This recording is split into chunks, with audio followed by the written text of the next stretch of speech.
সন্দ্বীপে মর্মান্তিক ট্রাক দুর্ঘটনা, যুবক শাহীন নিহত, এলাকায় শোকের ছায়া। সন্দ্বীপে এক হৃদয় বিদারক সড়ক দুর্ঘটনায় শাহীন নামের এক যুবক নিহত হয়েছেন।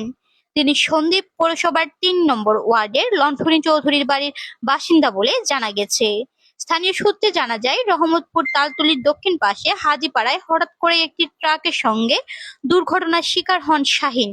দুর্ঘটনাটি এতটাই গুরুতর ছিল যে ঘটনাস্থলেই তিনি মারাত্মকভাবে আহত হন। দুর্ঘটনার পর আশেপাশের লোকজন দ্রুত তাকে উদ্ধার করে সন্দ্বীপ মেডিকেল সেন্টারে নিয়ে যান। সেখানে কর্তব্যরত চিকিৎসকেরা তাকে মৃত ঘোষণা করেন। এই ঘটনায় পুরো এলাকায় শোকের ছায়া নেমে এসেছে। পরিবারের সদস্যদের কান্নায় পরিবেশ ভারী হয়ে ওঠে। স্থানীয়রা জানান, সন্দ্বীপে সাম্প্রতিক সময়ে প্রায় দুর্ঘটনা ঘটে এবং সড়ক নিরাপত্তা জোরদারের দাবি জানান তারা।